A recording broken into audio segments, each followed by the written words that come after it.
Hi students.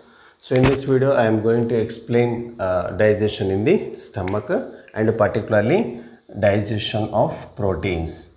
So how the proteins are digested? Digestion of proteins. So what are the changes occur in our stomach? So we know basically digestion of the food particles occur in three regions of the alimentary canal. In previous class we know that is in buccal digestion and gastric digestion and small intestinal digestion. So we know in buccal cavity only 30% of carbohydrates are digested and converted into disaccharides, and remaining undigested carbohydrates, proteins, lipids and nucleic acids from buccal cavity to reach to our stomach. So here proteins digestion is initiated. So we know the function of the stomach. Stomach stores the food for 4 to 5 hours, and during that period it mixes with that acidic gastric juices of the stomach and by the process of churning movement, and it becomes modified into chyme.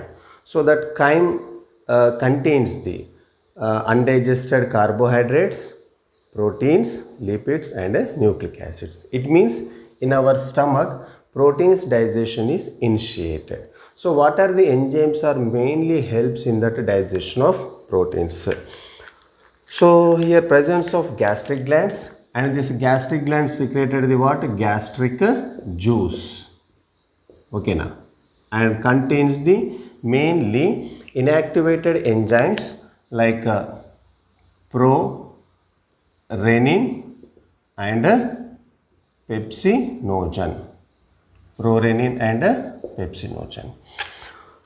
So these two are the inactivated enzymes. Inactivated means they are not ready to react with our food material. So these inactivated enzymes are first of all converted into activated enzymes. Like that, pepsinogen converted into activated pepsin in the presence of HCl. Okay now. So it is in which form? Inactive form. In the presence of HCl, it is converted into active pepsin. Now it is react with our food material or acts on proteins, particularly acts on proteins. So in the presence of HCl. So pepsin is autocatalysis. Autocatalysis nothing but what? Again it acts on pepsinogen and converted into activated pepsin. That is the meaning of autocatalysis. Autocatalysis is nothing but what? Pepsin acts on itself and converted into pepsin. Now it is activated. And this activated pepsin acts on proteins.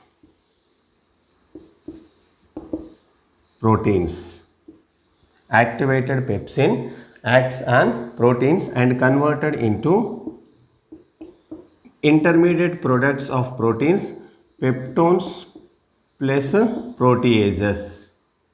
So these are the intermediate products. Actually proteins are converted into amino acids. Amino acids are the end products of proteins. Clear? But here in our stomach region, in the presence of pepsin, okay, in the presence of pepsin, proteins are converted into intermediate products like peptones and proteases. That is the role of pepsin.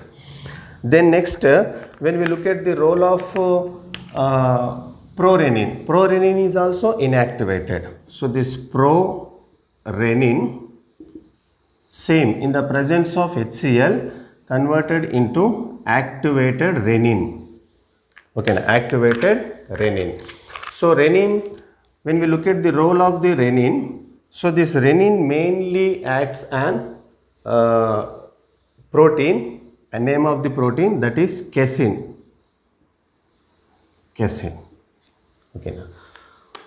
And converted into para-casein.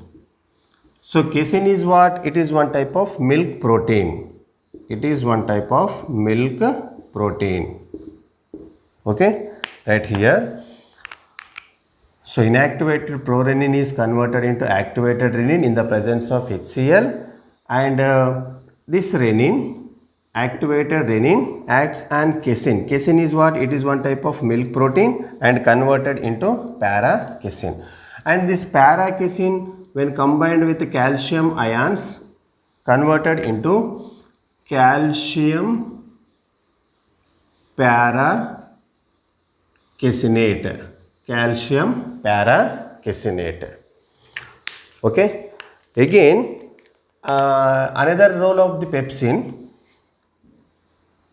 calcium para-caseinate converted into intermediate products of proteins known as peptones. Peptones.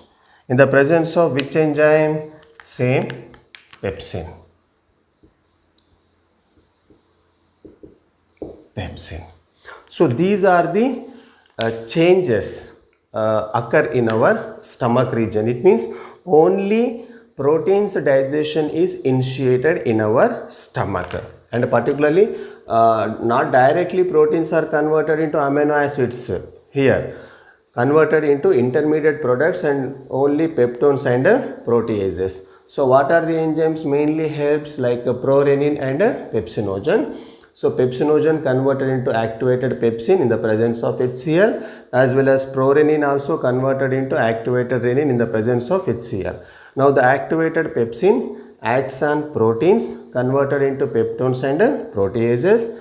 Then renin acts on casein converted into para-casein. So when it is combined with calcium, converted into calcium para-caseinate. So again pepsin acts on calcium para-caseinate and converted into peptones. It means the whole proteins are digested in our small intestine, but in gastric region only proteins are converted into, okay na, intermediate products of proteins, peptones and proteases. Clear? Right. Thank you, students.